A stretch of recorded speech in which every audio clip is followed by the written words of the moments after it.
ನಮಸ್ಕಾರ, ಕನ್ನಡ ಒನ್ನಿಗೆ ಸ್ವಾಗತ. ನಾನು ಭಾಗ್ಯನಾರಾಯಣ ಬೊಗ್ಗವರಪು. ಸುನೀತಾ ವಿಲಿಯಮ್ಸ್ ಭಾರತ ಮೂಲದ ಅಮೆರಿಕದ ನಾಸಾ ವಿಜ್ಞಾನಿ ಅಂತರಿಕ್ಷಕ್ಕೆ ಹೋಗಿ 8 ದಿನಕ್ಕೆ ಅಂತ ಹೋಗಿದ್ದು. ಅದು ಸುಮಾರು 286 ದಿನಗಳ ಸುದೀರ್ಘವಾದಂತಹ ಸ್ಟೇ ಆಗೋಯಿತು. ಕೆಲವು ತಾಂತ್ರಿಕ ಸಮಸ್ಯೆಗಳಿಂದಾಗಿ ಅವರು ಸುರಕ್ಷಿತವಾಗಿ ಭೂಮಿಯನ್ನು ತಲುಪಿದ್ದಾರೆ ನಿನ್ನೆ ರಾತ್ರಿ. ಆ ಹಿನ್ನೆಲೆಯಲ್ಲಿ ನರೇಂದ್ರ ಮೋದಿ ಅವರು ಅವರಿಗೊಂದು ಪತ್ರ ಬರೆದು ಅವರನ್ನು ಪ್ರಶಂಸೆ ಮಾಡಿದ್ದಾರೆ, ಶುಭಾಶಯಗಳನ್ನು ಸಲ್ಲಿಸಿದ್ದಾರೆ. ಆದರೆ ಇದೇ ಸುನೀತಾ ವಿಲಿಯಮ್ಸ್ ಅವರಿಗೆ ಪ್ರಶಸ್ತಿ ಕೊಡಬೇಕು, ಗೌರವ ಕೊಡಬೇಕು ಅಂತ ಹೇಳಿದಾಗ, ಮುಖ್ಯಮಂತ್ರಿಯಾಗಿದ್ದಾಗ ನರೇಂದ್ರ ಮೋದಿ ಅವರು ಮುಖ್ಯಮಂತ್ರಿಯಾಗಿದ್ದಾಗ, ಗುಜರಾತಿನ ಮುಖ್ಯಮಂತ್ರಿಯಾಗಿದ್ದಾಗ ಸೈಲೆಂಟ್ ಆಗಿದ್ದರು. ಅದಕ್ಕೆ ಒಪ್ಪಿಗೆ ಸೂಚಿಸಿರಲಿಲ್ಲ, ಮುನಿಸ್ಕೊಂಡಿದ್ರು ಸುನೀತಾ ವಿಲಿಯಮ್ ಮೇಲೆ. ಯಾಕೆ ಅಂತಂದರೆ, ಸುನೀತಾ ವಿಲಿಯಮ್ಸ್ ಅವರ ಸೋದರ ಸಂಬಂಧಿ ಹರೇನ್ ಪಾಂಡ್ಯ ಹತ್ಯೆ ಆಗಿತ್ತು. ಹರೇನ್ ಪಾಂಡ್ಯ ಚುನಾವಣೆಯಲ್ಲಿ ನಿಂತಾಗ ಸುನೀತಾ ವಿಲಿಯಮ್ಸ್ ಖುದ್ದು ಬಂದು ಪ್ರಚಾರ ಮಾಡಿ ಗೆಲ್ಲಿಸಿದ್ರು ಹರೇನ್ ಪಾಂಡ್ಯನ.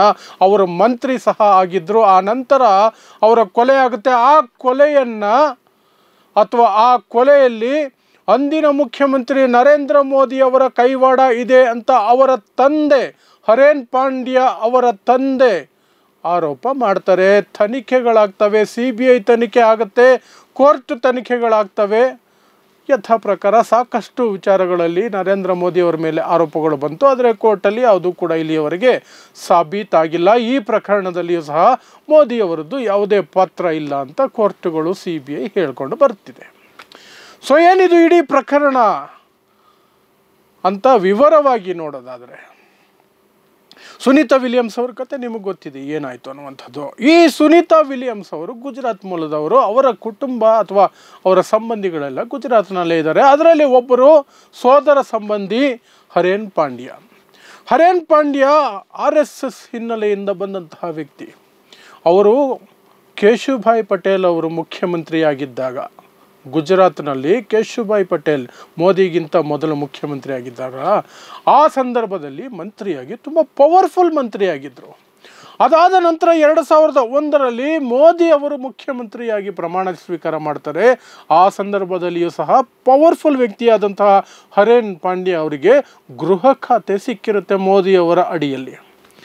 ಆದರೆ ಮೋದಿ ಮತ್ತು ಹರೇನ್ ಪಾಂಡ್ಯ ನಡುವೆ ಒಂದು ಭಿನ್ನಾಭಿಪ್ರಾಯ, ಮನಸ್ತಾಪ ಬರುತ್ತೆ. ಯಾಕೆಂದರೆ ಮೋದಿ ಅವರು ಎಲ್ಲಿಸ್ ಬ್ರಿಡ್ಜ್ ಅನ್ನುವಂತಹ ಕ್ಷೇತ್ರ, ಹರೇನ್ ಪಾಂಡ್ಯ ಅವರು ಪ್ರತಿನಿಧಿಸ್ತಾ ಇದ್ದಂತಹ ಕ್ಷೇತ್ರ ಇದೆಯಲ್ಲ, ಅದನ್ನು ನನಗೆ ಬಿಟ್ಕೊಡಿ, ನಾನು ಅಲ್ಲಿ ಚುನಾವಣೆಗೆ ನಿಲ್ತೀನಿ ಅಂತ ಕೇಳ್ತಾರೆ. ಅದಕ್ಕೆ ಹರೇನ್ ಪಾಂಡ್ಯ ಒಪ್ಪೋದಿಲ್ಲ.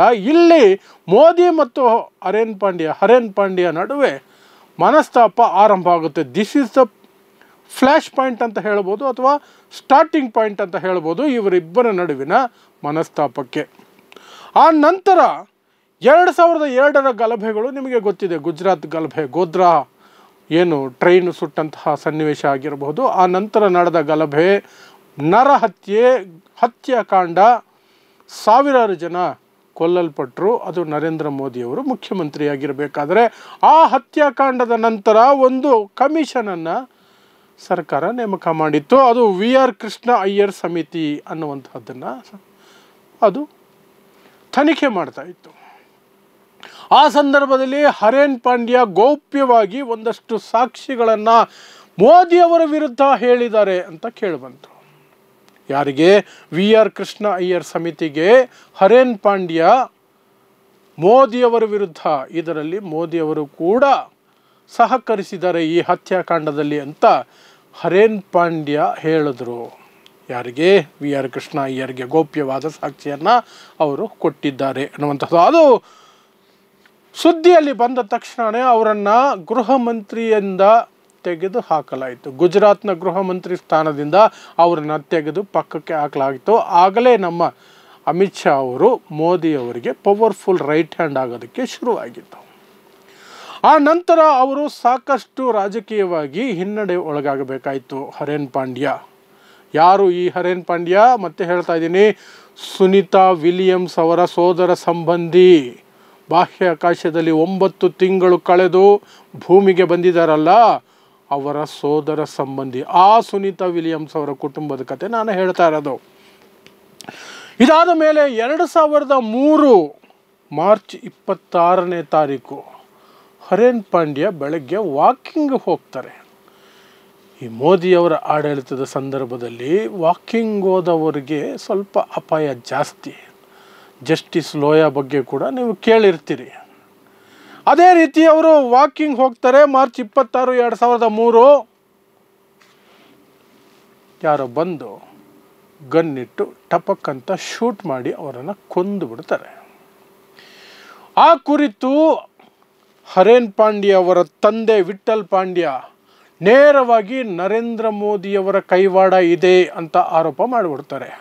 ಆನಂತರ ಅದು CBI ತನಿಖೆ ಆಗುತ್ತೆ. CBI ಹೇಳುತ್ತೆ ಇಲ್ಲ ಇಲ್ಲ ಇಲ್ಲ, ಇದು ಲಷ್ಕರ್ ಎ ತೊಯ್ಯಬಾ ಉಗ್ರವಾದಿ ಸಂಘಟನೆ, ಕಾಶ್ಮೀರದ ಉಗ್ರವಾದಿ ಸಂಘಟನೆ ಲಷ್ಕರ್ ಎ ತೊಯ್ಯಬಾ ಅವರು ಮಾಡಿರುವಂತಹ ಕೆಲಸ ಅಂತ ಹೇಳಿ 12 ಜನಕ್ಕೆ 2007ರಲ್ಲಿ ಶಿಕ್ಷೆಯನ್ನು ಸಹ ಪ್ರಕಟ ಮಾಡಲಾಗತ್ತೆ. ಆದರೆ ಹೈಕೋರ್ಟ್ಗೆ ಹೋದಾಗ ಆ ಕೇಸು, ಆ ಎಲ್ಲ ಸಾಕ್ಷಿಗಳು ಕೂಡ ಸುಳ್ಳು ಸಾಕ್ಷ್ಯಗಳು. 12 ಜನರ ವಿರುದ್ಧ ಏನು ಶಿಕ್ಷೆ ಆಗಿದೆ ಅದು ಸುಳ್ಳು ಸಾಕ್ಷಿ. ಆ ತೀರ್ಪು ಎಲ್ಲವೂ ಸಹ ನಕಲಿ ಸಾಕ್ಷ್ಯಗಳ ಆಧಾರದ ಮೇಲೆ ಬಂದಿರುವಂತಹದ್ದು ಅಂತ ಅಲ್ಲಿನ ಪೊಲೀಸ್, ಗುಜರಾತ್ ಪೊಲೀಸ್ ಮತ್ತು CBI ಇಬ್ಬರಿಗೂ ಬೆವರಿಳಿಸುತ್ತೆ ಹೈಕೋರ್ಟ್. ಆ ನಂತರ ಇಲ್ಲಿಯವರೆಗೆ ಅದು ಕೇಸು ಯಾರು ಮಾಡಿದ್ದು ಹಾಗಾದರೆ, ಲಷ್ಕರ್ ಎ ತೊಯ್ಯಬಾ ಮಾಡಿಲ್ಲ ಅಂದರೆ ಯಾರು ಮಾಡಿದ್ದು ಹಾಗಾದರೆ ಅನ್ನೋ ಪ್ರಶ್ನೆ ಸುತ್ತಾನೆ ಇದೆ. ಇಲ್ಲಿಯವರೆಗೆ ಯಾವುದೇ ರೀತಿಯಾದಂತಹ ಅಪರಾಧಿಗಳು ಅಂತ ಆ ಪ್ರಕರಣದಲ್ಲಿ, ಹರೇನ್ ಪಾಂಡ್ಯ ಹತ್ಯೆ ಪ್ರಕರಣದಲ್ಲಿ ಸಿಗಲಿಲ್ಲ. ಅವರನ್ನು ಮುಟ್ಟಕ್ಕೆ ಆಗಿಲ್ಲ, ಅವರನ್ನು ಶಿಕ್ಷೆಗೆ ಒಳಪಡಿಸೋಕ್ಕಾಗಲಿಲ್ಲ. ಆ ನಂತರ 2007ರಲ್ಲಿ ಇದೆಲ್ಲ ಆಗಿ ಎಲ್ಲ ಮುಗಿದ ಮೇಲೆ ಗುಜರಾತ್ಗೆ ಸುನೀತಾ ವಿಲಿಯಮ್ಸ್ ಅವರು ಬಂದಿರ್ತಾರೆ.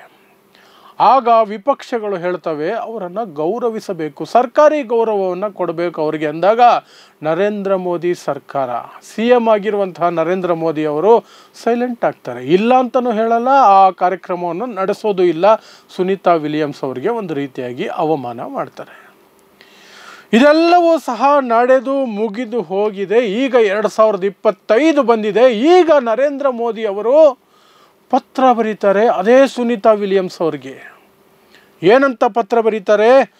ಭಾರತದ ಸುಪ್ರಸಿದ್ಧ ಹೆಣ್ಣು ಮಗಳು ನೀವು, ಭಾರತಕ್ಕೆ ಬನ್ನಿ, ನಿಮಗೆ ಸ್ವಾಗತ ಕೋರುತ್ತೇನೆ ಅಂತ ಅಭಿನಂದನೆಗಳು, ಭೂಮಿಗೆ ಬಂದದ್ದಕ್ಕೆ ಅಭಿನಂದನೆಗಳನ್ನು ಸಲ್ಲಿಸಿ ಒಂದು ಪತ್ರವನ್ನು ಬರೀತಾರೆ. ಆವತ್ತು ಸನ್ಮಾನ ಮಾಡಬೇಕು ಅಂದರೆ ನಿರಾಕರಿಸಿದಂತಹ ಅದೇ ನರೇಂದ್ರ ಮೋದಿ ಅವರು, ಮುಖ್ಯಮಂತ್ರಿ ನರೇಂದ್ರ ಮೋದಿ ನಿರಾಕರಿಸಿದಂತಹ ಅದೇ ವ್ಯಕ್ತಿಗೆ ಈಗ ಪ್ರಧಾನಿ ನರೇಂದ್ರ ಮೋದಿ ಸನ್ಮಾನ ಮಾಡ್ತೀವಿ, ನಮ್ಮ ದೇಶಕ್ಕೆ ಬನ್ನಿ, ಹಾಗೆ ಹೀಗೆ ಅಂತ ಪತ್ರ ಬರೀತಾರೆ.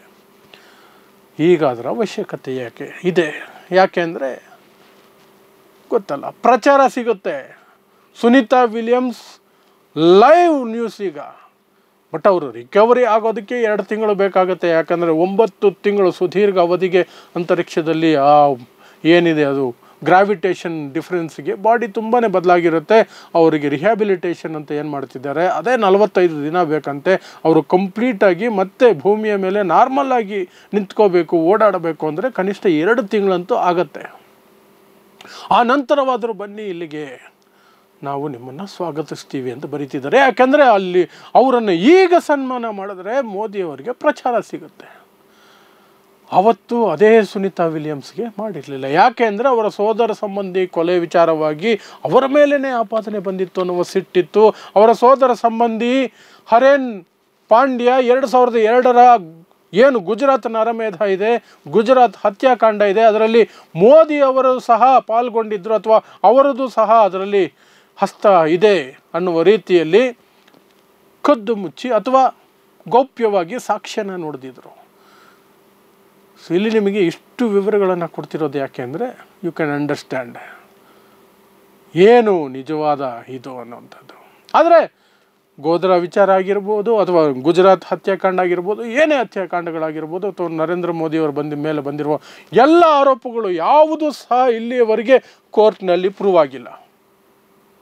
ಒಂದು ಪ್ರೂವ್ ಆಗಿಲ್ಲ. ಕೋರ್ಟುಗಳು, ಎಲ್ಲ ಕೋರ್ಟುಗಳು, ಸುಪ್ರೀಂ ಕೋರ್ಟಿಂದ ಹಿಡಿದು ಎಲ್ಲ ಕೋರ್ಟುಗಳಲ್ಲೂ ಸಹ ಅವರಿಗೆ ಇಲ್ಲಿಯವರೆಗೆ ಯಾವುದೇ ಶಿಕ್ಷೆ ಪ್ರಕಟ ಆಗಿಲ್ಲ ಅಥವಾ ಯಾವುದೇ ಕೇಸ್ನಲ್ಲಿ ಅವರು ಕನ್ವಿಕ್ಟ್ ಆಗಿಲ್ಲ. ಆರೋಪಗಳು ಕೇಳಿಬಂತು. ಪ್ಲಸ್ ಅವರ ಜೊತೆಯಲ್ಲಿ ಅವರ ಆಪ್ತ ಮಿತ್ರ ಮಿಸ್ಟರ್ ಅಮಿತ್ ಶಾ ಅವರ ಮೇಲೆಯೂ ಕೂಡ ಸೊಹ್ರಾಬುದ್ದೀನ್ ಫೇಕ್ ಎನ್ಕೌಂಟರ್ ಕೇಸ್ ಆಗಿರ್ಬೋದು, ಏನಾಗಿರ್ಬೋದು, ಜೈಲಿಗೂ ಕಳಿಸಲಾಯಿತು ಅಮಿತ್ ಶಾನ. ಬಟ್ ಮೋದಿಯವರು ಜೈಲಿಗೆ ಹೋಗಿರಲಿಲ್ಲ. ಅದರ ಹಿಂದೆ ಮೋದಿಯವರನ್ನು ಅರೆಸ್ಟ್ ಮಾಡಬೇಕು ಅಂತ ಮನಮೋಹನ್ ಸಿಂಗ್ ಸರ್ಕಾರ ಸಿದ್ಧವಾಗಿತ್ತು, ಎಲ್ಲ ಏರ್ಪಾಟುಗಳು ಮಾಡಿಕೊಂಡಿತ್ತು. ಆದರೆ ಶರದ್ ಪವಾರ್ ಬೇಡ ಅಂದಿದ್ರು ಅನ್ನುವಂತಹ ಸುದ್ದಿ ಇದೆ. ಸಿಟ್ಟಿಂಗ್ ಚೀಫ್ ಮಿನಿಸ್ಟರ್ನ ಅರೆಸ್ಟ್ ಮಾಡೋದು ಒಳ್ಳೆ ಬೆಳವಣಿಗೆ ಅಲ್ಲ, ಒಳ್ಳೆ ಎಕ್ಸಾಂಪಲ್ ಸೆಟ್ ಮಾಡಲ್ಲ ದೇಶಕ್ಕೆ. ಅದು ಪ್ರಜಾಪ್ರಭುತ್ವಕ್ಕೆ ಮಾರಕ.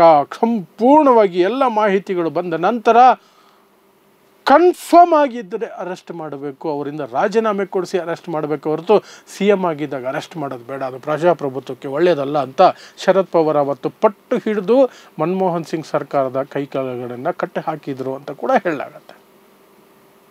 ಪ್ಲಸ್ ವಾಜಪೇಯಿ ಪ್ರಧಾನಮಂತ್ರಿಯಾಗಿದ್ದಾಗ ಗೋಧ್ರಾ ಅಥವಾ ಈ ಗುಜರಾತ್ ಹತ್ಯಾಕಾಂಡ ಏನಾಗಿತ್ತು, ಆ ಸಂದರ್ಭದಲ್ಲಿ ನರೇಂದ್ರ ಮೋದಿ ಅವರನ್ನು CM ಸ್ಥಾನದಿಂದ ತೆಗಿಬೇಕು ಅಂತ ವಾಜಪೇಯಿ ಪಟ್ಟು ಹಿಡಿದು ಕೂತಾಗ ಅದ್ವಾನಿ ಅವರು ಅದಕ್ಕೆ ಅಡ್ಡಗಾಲ ಹಾಕಿದ್ರು, RSS ಅಡ್ಡಗಾಲ ಹಾಕಿತ್ತು ಅನ್ನೋದು ಕೂಡ ಒಂದು ಸುದ್ದಿ ಇದೆ. ಇದಿಷ್ಟು ಸುನೀತಾ ವಿಲಿಯಮ್ಸ್ ಅವರ ವಿಚಾರವಾಗಿ ನರೇಂದ್ರ ಮೋದಿಗಿರುವಂತಹ ಲಿಂಕ್. ಆವತ್ತು ಸನ್ಮಾನ ಮಾಡೋದಕ್ಕೆ ಮನಸ್ಸಿರಲಿಲ್ಲ, ಇವತ್ತು ಅವಶ್ಯಕತೆ ಇದೆ, ಪಾಪ್ಯುಲಾರಿಟಿ ಸಿಗುತ್ತೆ, ಪ್ರಚಾರ ಸಿಗುತ್ತೆ, ಹಾಗಾಗಿ ಸನ್ಮಾನ ಮಾಡೋಕ್ಕೆ ಎದುರು ನೋಡ್ತಿದ್ದಾರೆ. But at the end of the day ಒಂದು ಪ್ರಶ್ನೆ ಹಾಗೆ ಉಳಿಯುತ್ತೆ, ಮಾರ್ನಿಂಗ್ ವಾಕ್ಗೆ ಹೋದಂತಹ ಹರೇನ್ ಪಾಂಡ್ಯರನ್ನು ಕೊಂದಿದ್ದು ಯಾರು ಅಥವಾ ಕೊಲ್ಲಿಸಿದ್ದು ಯಾರು? ಅದಕ್ಕೆ ಮಾತ್ರ ಉತ್ತರ ಸಿಕ್ಕೇ ಇಲ್ಲ.